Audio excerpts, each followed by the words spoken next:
Fala, meu querido estudante, bem-vindo mais uma vez aí à nossa aula, ao nosso canal. E hoje abordando uma aula muito importante. Não perca essa aula de jeito nenhum, tá bom? Essas aulas vão te ajudar demais, sem contar os inúmeros vídeos produzidos de história para te ajudar na formação do conhecimento geral em história. Portanto, inscreva-se em nosso canal, curta os vídeos e deixe sempre o seu comentário. Eu sou o professor Macari com mais um Play História para você.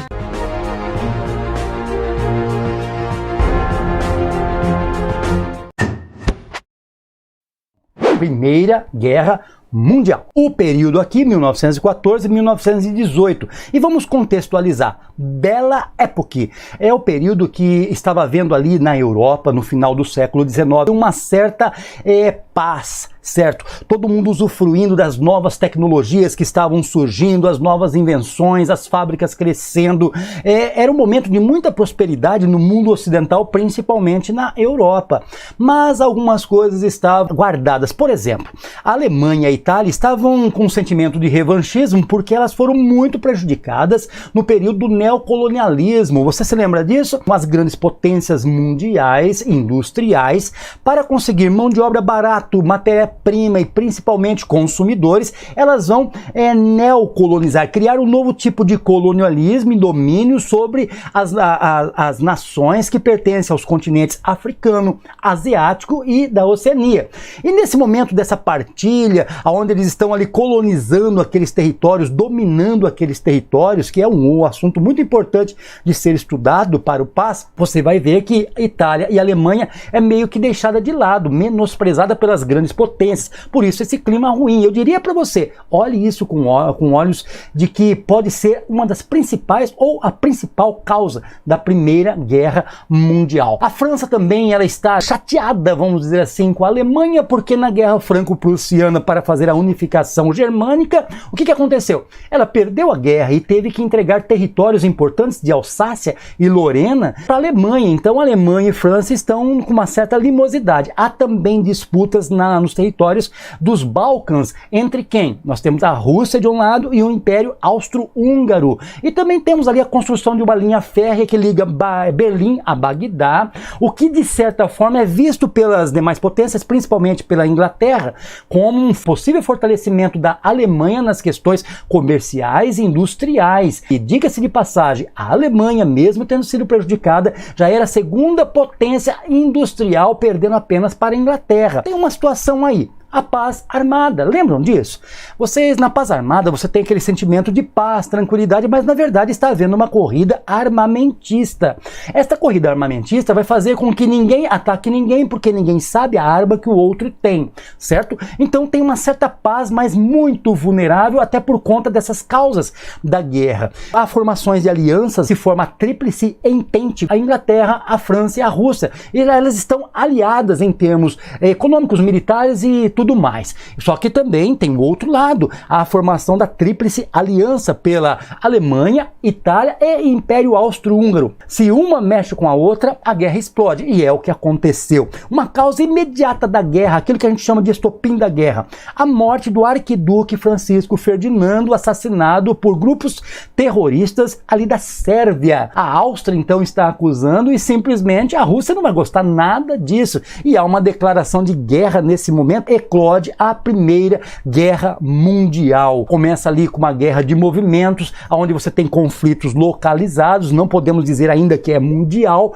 porque cada um está se posicionando estrategicamente, mas com o tempo vem a guerra de trincheiras, uma guerra sanguinária, onde para cavar trincheiras que não eram simples buraco, na verdade ali era um pequeno quartel-general subterrâneo, dava muito trabalho para ser feito, e para avançar poucos quilômetros muitas vezes, para fazer outro estágio desse, entre aspas, quartel, você vai ver que morre milhares de pessoas, é uma guerra muito sanguinária como nunca houve em tempo nenhum. Então as trincheiras, o uso de metralhadoras, granadas, morriam pessoas ali nas trincheiras, tinham que conviver com aqueles corpos, com insetos, com ratos, com tudo aquilo, falta de água, falta tudo, era muito complicado a guerra de trincheiras, mas foi uma fase de, entre aspas, inovação na guerra, ou pelo menos inédita, né?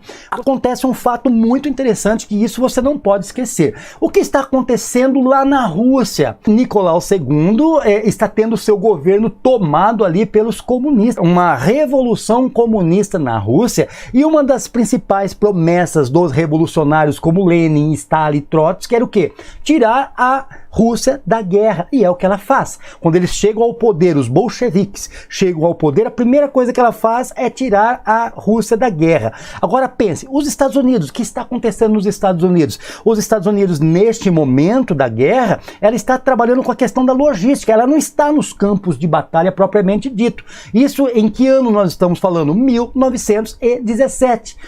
Quando a Rússia sai, põe em risco, de certa forma, os recursos, o dinheiro, o investimento de guerra que os Estados Unidos fez apoiando os seus aliados. O que os Estados Unidos faz? Ele vai buscar novos aliados, inclusive o Brasil participa da guerra ali, e leva a guerra e vai a guerra para as frentes de batalha. E é claro, ela entra para determinar a guerra. Um ano depois, a guerra termina. Ela termina porque simplesmente os Estados Unidos chegou muito bem preparada. Ela foi muito, inclusive, entre aspas, há um grande benefício da guerra para os Estados Unidos. Afinal, quem que vai ter que reformar toda a Europa?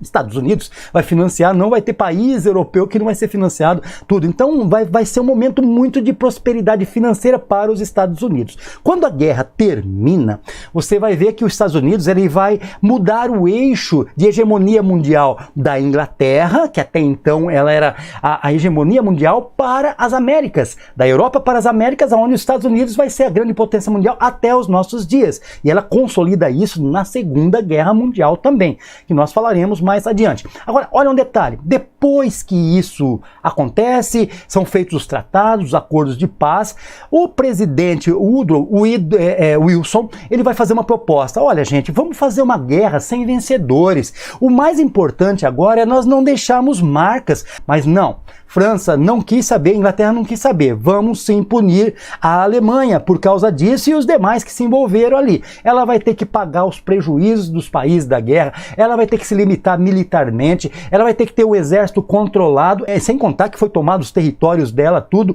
Então, literalmente, de joelhos com o tratado muito que cai sempre no passo, de Versalhes.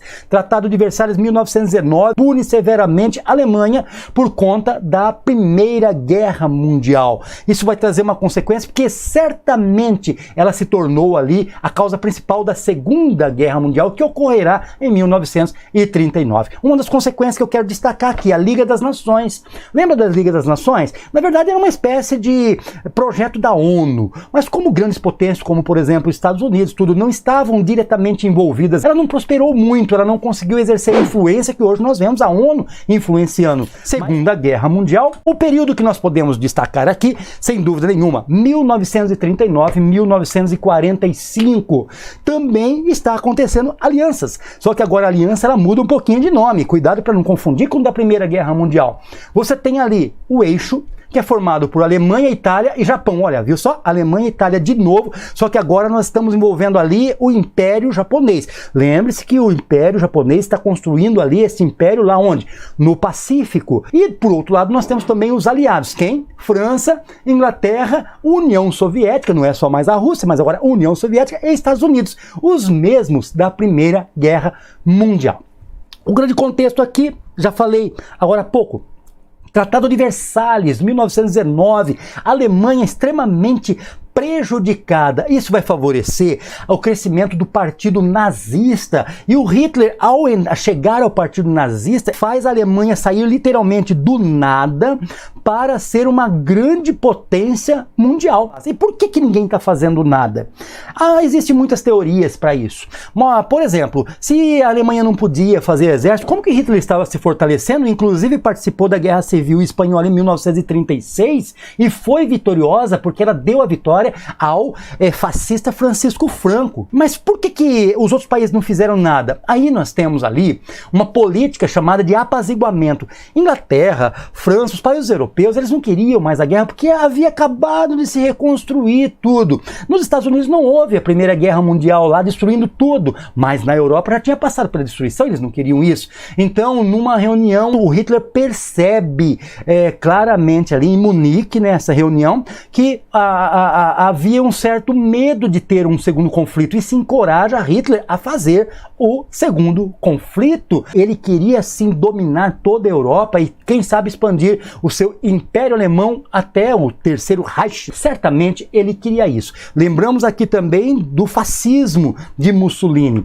Tem uma diferença, vou destacar agora. Nazismo é um partido político que tinha ideologia fascista. Então era um nazifascismo. O fascismo já é uma ideologia que ela nasce da Itália por Benito Mussolini. E ele vai então trazer toda essa ideologia onde tem a questão da propriedade privada, tem tudo que, na verdade, o capitalismo tem. No entanto, há uma fortíssima, um controle, uma centralização de poder do Estado sobre o povo. E sem contar que sobre economia, sobretudo, ele também controla o povo pelo militarismo. Esse aí é o famoso totalitarismo. Ah, mas lá na União Soviética também não era totalitária? Sim, mas a diferença é que lá tinha a questão que eles não apoiavam a ideia da propriedade privada. O nazismo, o fascismo, já apoia a ideia de propriedade privada. Então, muitas vezes é tido como esquerda-direita, mas isso não importa muito. O que importa é o seguinte, são ideologias contrárias. As duas são militarizadas, culto ao líder, o nacionalismo, existe aí nesses grupos totalitários, quer sejam eles de extrema ou direita ou esquerda, isso não importa muito. Hitler agora está empolgado com isso, então Hitler vai fazer um acordo com o Japão chamado Antikomintern, ou seja, anticomunista.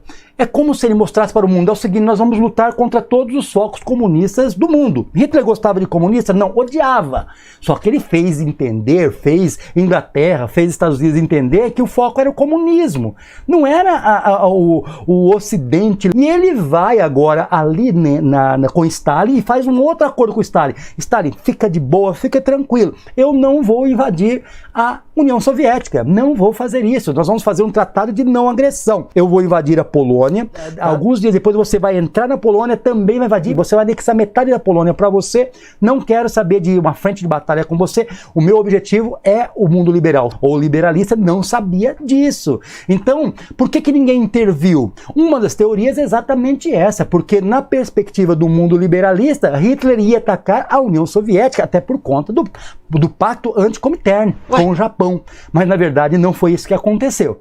Ele fez um acordo também com a União Soviética, iniciando a guerra de uma forma muito rápida, com as táticas que ele tinha de guerra impressionantes. A primeira fase da Segunda Guerra Mundial, ela tem um predomínio do eixo. O Japão está lá conquistando todo o Pacífico, a Indochina, as Filipinas, toda aquela região está sendo dominada. A Indochina é onde depois se torna o Vietnã, Camboja e Laos.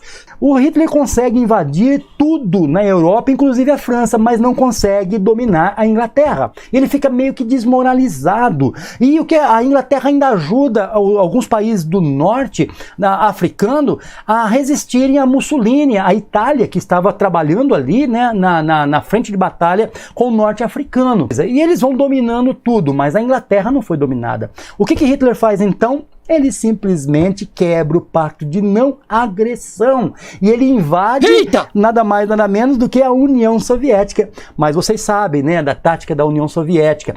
Não deixar eles descansarem. Os caras estavam lá no inverno, eles tiram o telhado das casas, eles tiram os alimentos, os soldados eles entram naquele período, né, de frio, de inverno e começam literalmente a morrer, porque eles queriam chegar a Stalingrado, né? E eles chegam a Stalingrado, só que chegam muito enfraquecidos. Depois de longas batalhas, a União Soviética consegue derrotar Hitler, fazendo eles recuarem. Qual a importância da batalha de Stalingrado? Simplesmente ela vai enfraquecer muito o poder bélico e militar de Hitler e principalmente a questão moral dele. Agora ele também já estava derrotado lá. Por outro lado, você tem o Japão, que vai fazer um ataque surpresa a Pearl Harbor, numa base naval americana que ficava ali no Havaí. aí. Por que ele é importante? Porque ele divide a guerra entre a primeira e segunda fase. Começamos a segunda fase da guerra. Quando Pearl Harbor é atacado, milhares de soldados morrem, navios são destruídos, toda aquela destruição que é feita na base naval, até porque ficava muito próximo ali do Oriente, onde o Japão queria fazer toda aquela conquista, os Estados Unidos entram definitivamente na guerra em 1941. Ou seja, ela não estava, como na primeira ela também não estava, mas agora ela entra, e o Japão também entra na guerra, tá? Então ela vai intensificar muitos ataques aos japoneses. O Brasil vai entrar na guerra e há uma reação tão forte dos aliados, Inglaterra, França, Estados Unidos, principalmente a União Soviética, que essa união, deixando de lado as ideologias, vai levar simplesmente à vitória dos aliados na Segunda Guerra Mundial, com a reconquista da França no dia D, quando eles desembarcam na Normandia e conseguem ter novamente, reconquistar os territórios franceses, epicentro ali da Europa. O Brasil ele vai com a Força Expedicionária Brasileira, grandes batalhas na Itália, em algumas regiões inclusive até montanhosas, florestas, onde principalmente a Batalha de Monte Castelo, que ela vai conseguir prender pelotões inteiros de soldados italianos e alemães, o que vai ajudar muito na derrota de Mussolini, uma participação extremamente importante. Eu vou fazer um vídeo só com a participação do Brasil na Segunda Guerra Mundial, porque ela é importante, certo? Termina aí a Segunda Guerra Mundial, aonde? Lá no Oriente? Não, ela termina menos no Oriente, tá? Descobre-se, claro, ali, né, toda a ação nazista do Holocausto, os assassinatos de mais de 7 milhões de judeus, totalizando 11 milhões de pessoas dizimadas ali nos campos de concentração. Toda a crueldade de Hitler agora, ela é vista depois da derrota de Hitler. O mundo conhece quem realmente é Hitler. Mas também vem ali à frente o Tribunal de Nuremberg, que julga esses nazistas e pune eles com pena de morte em sua grande maioria. Mas o Japão continua resistindo. Só que essa resistência do Japão não dura muito, porque os Estados Unidos têm uma carta na manga: bombas nucleares. Para que impedir ali o avanço japonês, que ele tinha potência de avançar por muitos anos, causando milhares de mortes, há uma decisão. Naquele momento da história, viu-se essa necessidade, mas aquilo lá intimidou, né, o imperador Hirohito, que fez com que recuasse e assinasse 30 dias depois dos lançamentos das bombas atômicas de Hiroshima e Nagasaki. Porque qual era o medo? Pô, os caras mataram mais de 150 mil pessoas com essas bombas.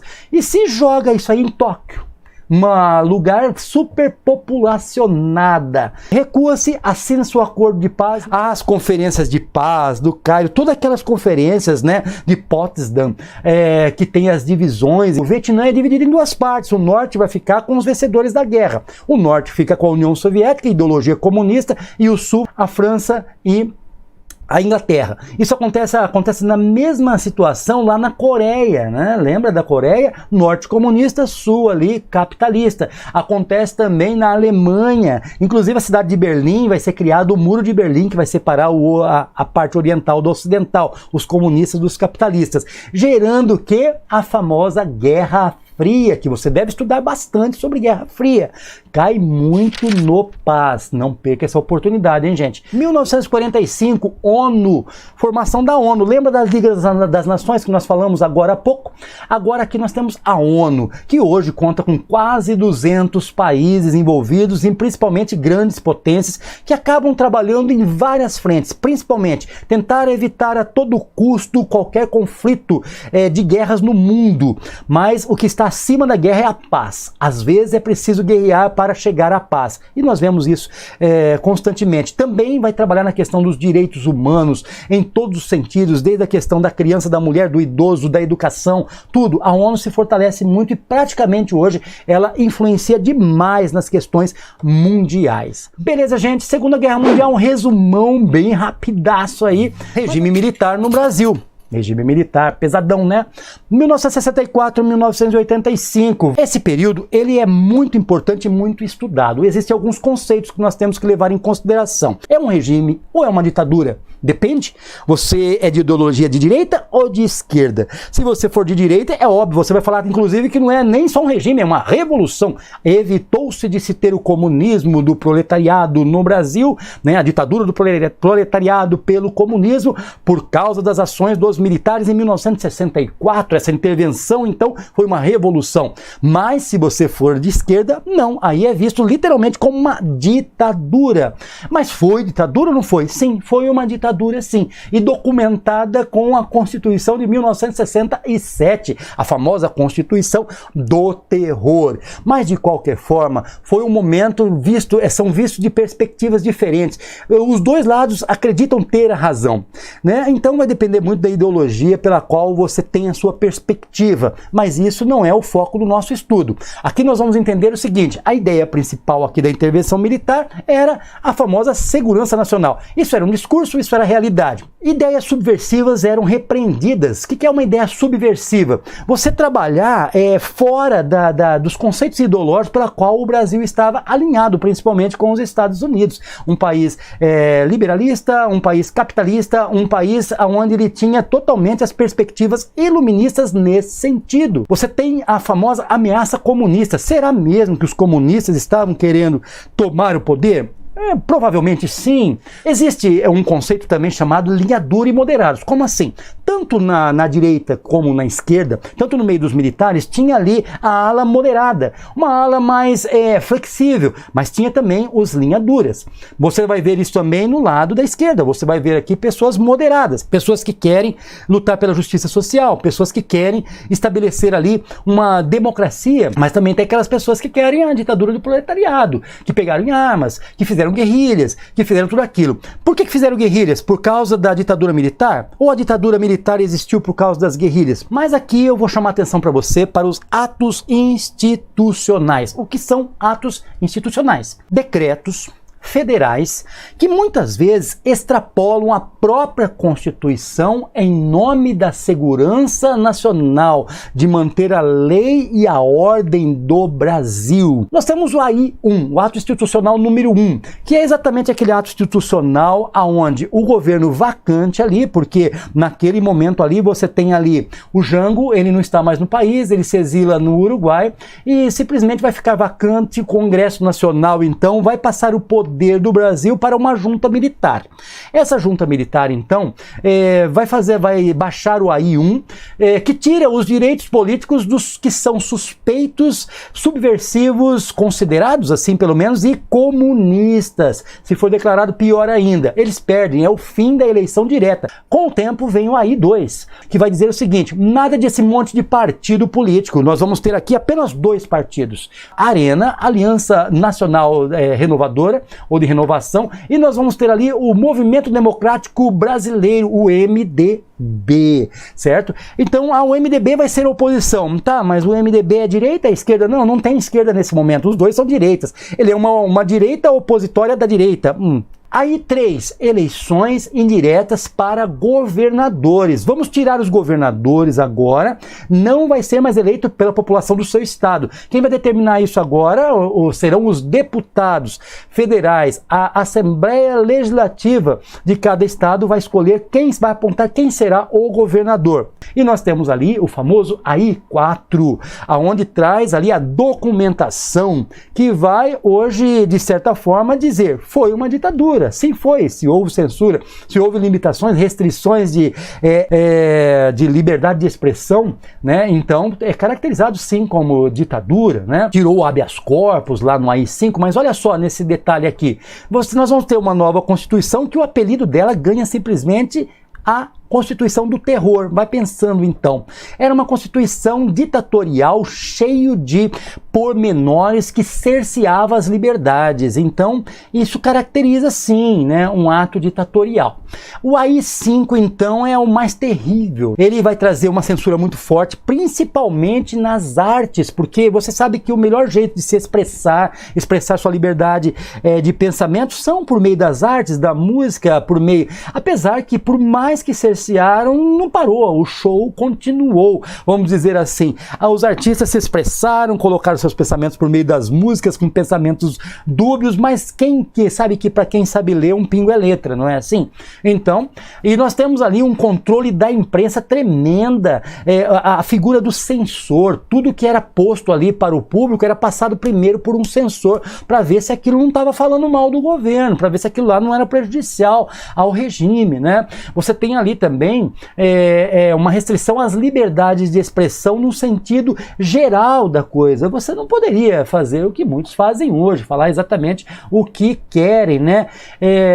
Hoje, naquele tempo, você seria punido severamente, porque o AI-5 fez uma coisa que eu não coloquei aqui, mas é importante você guardar. Ela tirou o habeas corpus. O que é o habeas corpus? O camarada ali que ele for acusado de ser subversivo, contrário ao regime militar, esse camarada seria preso e não poderia responder em liberdade. Ele ia para os famosos porões, né?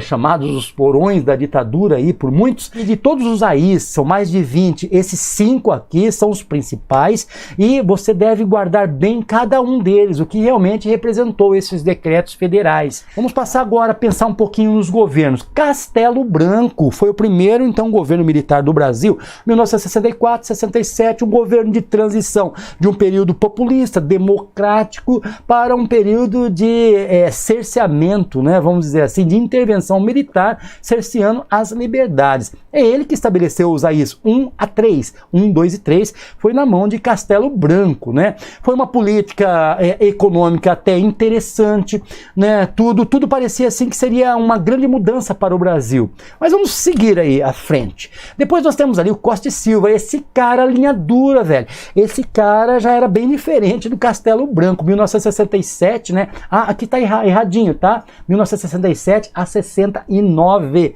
Guarda bem isso, tá? Um aumento da oposição por conta dele ser linha dura mesmo, né? O camarada, ele não dava moleza mesmo, ele punia, era severo. Isso é um aumento da oposição, uma oposição muito forte contra o regime militar. Combateu as lutas armadas de esquerda de forma muito dura. E é dele ali, o período dele, que tem os AIs 4 e 5, o auge praticamente do terror, apesar que ele não é o presidente do auge do terror. O presidente do auge do terror é esse camaradinha, Emílio Garrastazu Médici, 1969-1974. É o auge da repressão. Um ufanismo, né? Só falando as coisas boas que aconteciam no país, mas e as coisas ruins? Não era bom falar não, né? Cerceamento, censura muito forte. E ele cria o famoso milagre econômico, né? Com empréstimos de dinheiro estrangeiro, vai começar a investir muito em obras públicas, tudo. Isso vai endividar o Brasil demais da conta, né? A nossa dívida, ela vai sair da casa ali de 1 dígito para quase 3 dígitos dos bilhões de dívidas externas. Então, olha só, ao plano nacional aí de desenvolvimento, né, do país, todo aquele plano, projeto, tudo geralmente embasado em obras públicas, então naturalmente cria postos de trabalho. Mas, no entanto, você vai ver claramente que essas dívidas, os juros são tão altos dessa dívida, que há momentos que chegava a quase 50% do PIB para pagar dívidas. Então o que sobrava para o Brasil? Consequentemente, quem que foi prejudicado? O trabalhador, porque há um arroxo salarial, porque se você ganha 1.000 e você compra produtos hoje e no mês que vem o seu 1.000 não compra a mesma quantidade de produto e você ganha menos, o seu salário está sendo achatado por causa da inflação, certo? A inflação nada mais é do que subir o preço dos produtos, inflar o preço dos produtos e o seu salário ficar para trás, ele perder o seu poder aquisitivo de produtos, de bens e serviços, certo? Nós temos, para piorar a situação aqui, esse milagre econômico, um crescimento muito grande no começo, mas de repente vem a crise do petróleo por causa de guerras no Oriente Médio. E você sabe que tudo aqui, o Brasil não era autossuficiente na questão do petróleo. E tudo depende de transporte. Se tudo depende de transporte, o petróleo sobe, o que você acha que acontece com o preço dos produtos? Eles sobem. E se nós estamos aumentando os impostos, porque estamos pagando mais juros de dívidas externas, o que você acha que vai acontecer com o seu salário?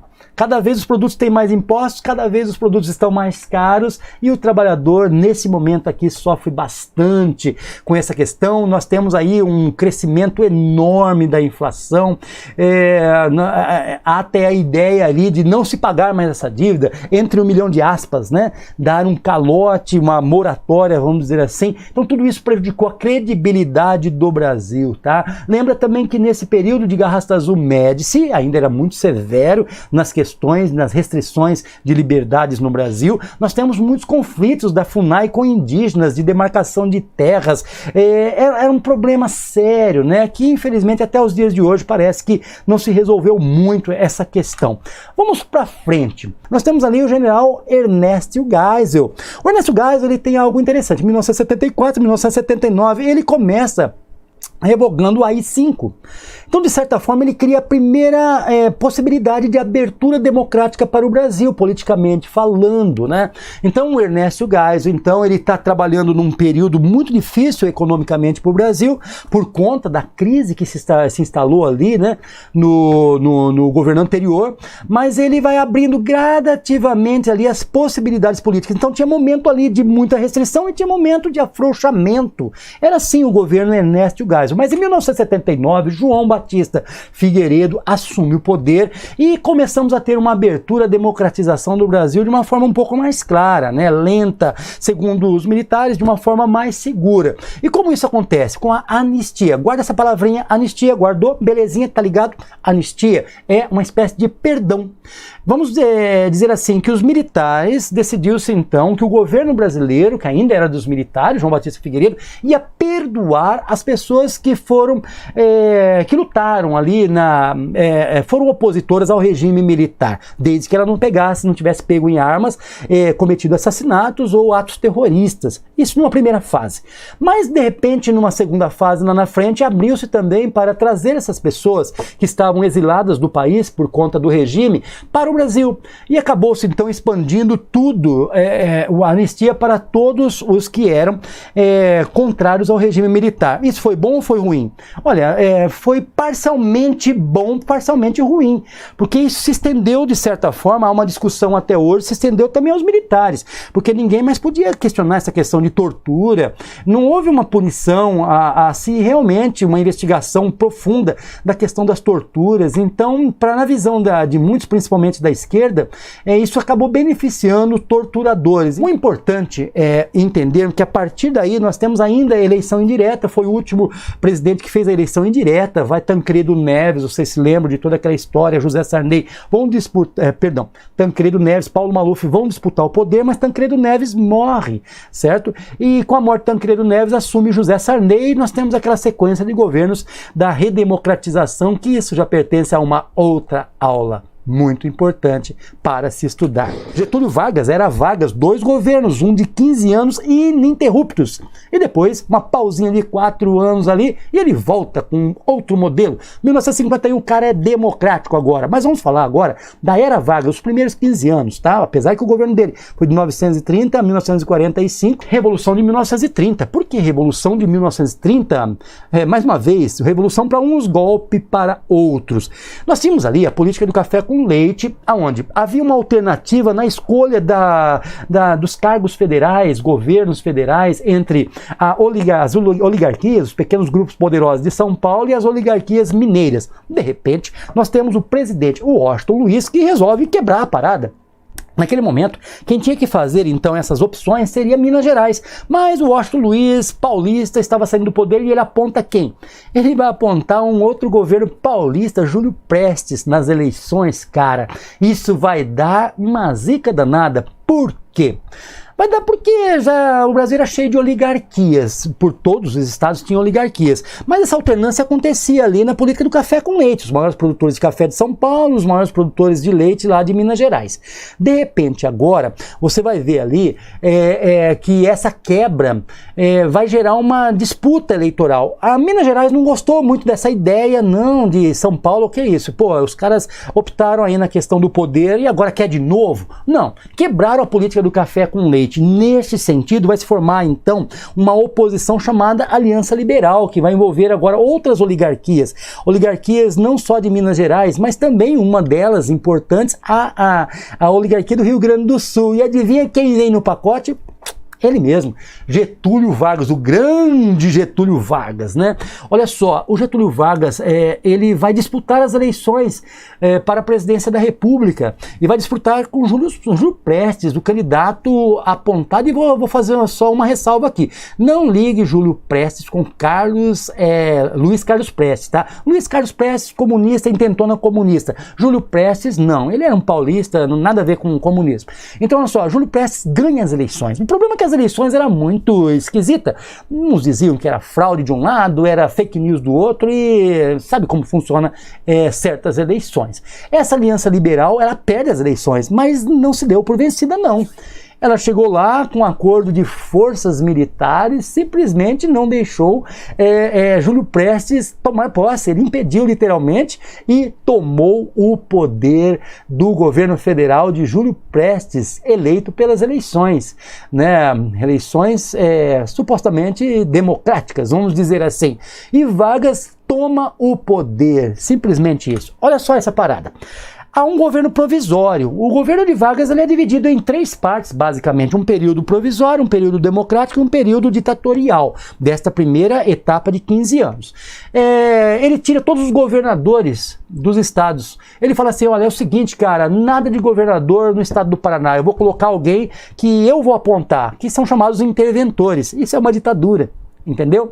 Ele toma outra decisão, dissolução do legislativo, nada de poder legislativo, agora isso desde o nível federal até o nível federal. Eu vou renovar isso aí, vou mudar toda a questão do legislativo no Brasil. Ele cria o famoso Ministério do Trabalho, Indústria e Comércio e leis trabalhistas. Só tem um pequeno probleminha, cadê a Constituição?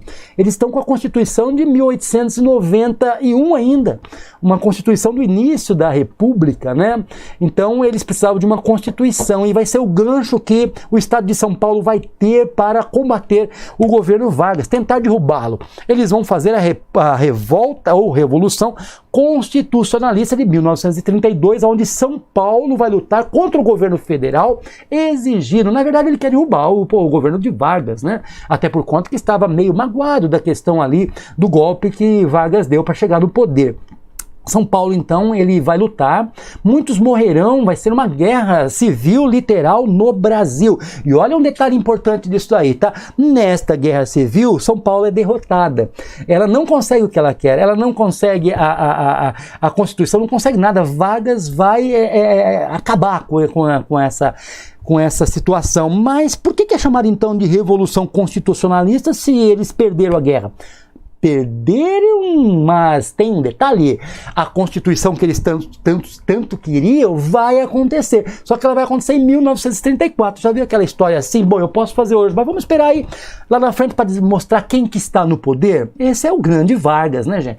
Então, 1934, então, Vargas vai fazer uma Constituição democrática, abrindo para eleições no país. Que beleza! Palmas para Getúlio Vargas, mas não é bem assim.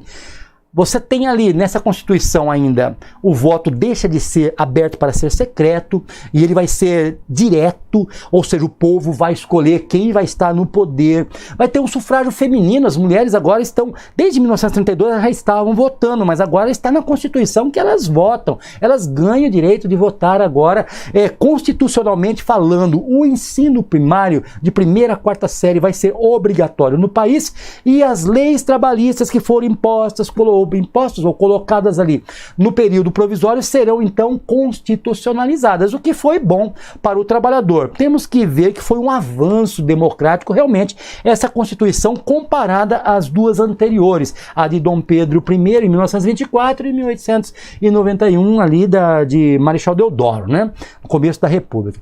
Vamos lá então. O governo constitucional tá trocadinho ali, né, gente? O N com S. É constitucional, tá? Depois eu ajeito isso aí. Mas olha só, ele vai de 1934 a 37. Poxa, mas só isso o governo constitucional? É, só isso. 3 anos só. A Constituição só demorou 3 anos, assim como a democracia. Houve uma bipolarização política no país, sabe? Aquele negócio, eu sou de direita, eu sou de esquerda, eu sou fascista, eu sou comunista. E acontecia uma coisa que hoje muito se fala, que é o famoso fake news, e é o que vai acontecer. Mas antes deixa eu te explicar uma coisa. Nós tínhamos ali a Ação Integralista Brasileira, que era formada ali por Salgado Plínio, que liderava isso aí, que ele era um fascista. E de certa forma ele tinha certa simpatia ali da questão getulista, né? O Vargas ali tinha uma certa simpatia, porque entre esse aí e entre a ANB, eles são comunistas, tá? Olha só esse detalhe, entre o fascismo e o comunismo, Getúlio Vargas acabou de certa forma, vamos dizer assim, suportando um pouco mais o fascismo, e ele teve uma grande ideia. Porque em 1935 aconteceu um fato interessante. Lembra do Luiz Carlos Prestes, que eu falei agora há pouco para vocês, né? O Luiz Carlos Prestes, ele fez a famosa intentona comunista. Ele vai sair caminhando aí pelo Brasil todo, principalmente nas zonas rurais, vai se juntar ali também a alguns dissidentes ali da Revolução Tenentista, tenentes que queriam algumas ideias bem diferentes dos tenentes que eram os mais tradicionais, e eles vão acabar se unindo aí e vai formar uma intentona, um grupo, uma comuna comunista, literalmente, que eles vão caminhar pelo Brasil todo ali, agregando, cooptando pessoas para o comunismo. Então, a partir daí, o Luiz Carlos Prestes, ele tenta dar um golpe no governo, né, mas ele começa lá do Nordeste, tudo, mas a coisa não dá muito certo. A famosa intentona comunista, uma tentativa dos comunistas a entrarem no poder, principalmente ali por meio dos governos estaduais. A partir daí, o Getúlio Vargas, ele tem assim uma certa, vamos dizer assim, motivação para querer voltar ao poder, para voltar a ser ditador. Ele encontrou uma bela oportunidade de acabar com esse negócio de democracia. O que ele faz? Ele vai simplesmente alegar que existe um suposto plano comunista para tomar o governo federal, o famoso plano Cohen, ou Cohen, como alguns dizem, né? Então, olha só, o plano Cohen, ele simplesmente, ele é uma farsa, né? Na verdade, ele nunca foi real. Mas o governo de Getúlio Vargas, ele utilizou muito bem a mídia, utilizou muito bem as propagandas para poder, o rádio principalmente, para poder levar ao povo o medo do comunismo, o medo da tomada comunista ali do Brasil. E ele vai querer então todo o poder centralizado nas suas mãos para combater o comunismo. E em 1937, o que ele faz? Nós temos no Brasil um estado de segurança nacional, um estado de guerra, e ele vai simplesmente derrubar a Constituição de 1934, democrática, e vai estabelecer uma Constituição chamada polaca. Essa Constituição polaca, ela tem esse nome porque ela tem características do fascismo nela, né? Do fascismo lá do norte ou do leste europeu ali, né? Que nós conhecemos muito bem ali como funciona a questão do fascismo naquela região. Então, olha só, ela vai ter essa característica, cerceamento de liberdades, vai ter tudo que ele fez ali no governo provisório, ele está fazendo de novo, só que agora constitucionalizado pela Constituição de 1937, uma Constituição otorgada, uma Constituição que ela foi simplesmente imposta ao povo, cerceando liberdades, fazendo tudo o que um ditador faz, censura tudo que tem direito de uma ditadura. E é uma ditadura que vai simplesmente durar até a Segunda Guerra Mundial. É o famoso Estado Novo. Esse é o nome da ditadura Vargas. O que é o Estado Novo? Simplesmente é o Estado ditatorial que Getúlio Vargas impôs ao Brasil com a alegação que seria tomado pelos comunistas, certo? Mas há um autoritarismo, há censura, há perseguições, há tudo o que uma ditadura tem direito, e ela teve, tá? Como termina a famosa Era Vargas de 15 anos ininterruptos? Simplesmente ele, ditador, manda exército. Lembra da FEB, da Força Expedicionária Brasileira, que foi para a Segunda Guerra Mundial? Ele mandou soldados para lutar junto com quem? Com os aliados. Estados Unidos, Inglaterra, França, né? E inclusive a União Soviética. Agora, olha só, os aliados vão lá, nós já estudamos agora há pouco aí na Segunda Guerra Mundial, o trabalho do Brasil que ela teve ali na famosa Batalha de Monte Castelo, dentre muitas outras, mas os fascistas são derrotados, não são? O Hitler não foi derrotado? O Mussolini não foi derrotado? A ditadura japonesa não foi também derrotada? Qual sentido faria agora nós termos um ditador no Brasil, sendo que os fascistas foram derrotados? Então começa a haver pressões, pressão militar, pressão para que Getúlio Vargas simplesmente renuncie ao poder, e vai chegar o momento que ele vai renunciar. Fim de mais uma aula muito importante para o PAS. Portanto, não deixe de estudar em nosso canal, assista os vídeos, aprenda história, curta história, mas para isso você precisa se inscrever no nosso canal. Valeu, pessoal, um grande abraço, até as nossas próximas aulas. Tchau, tchau!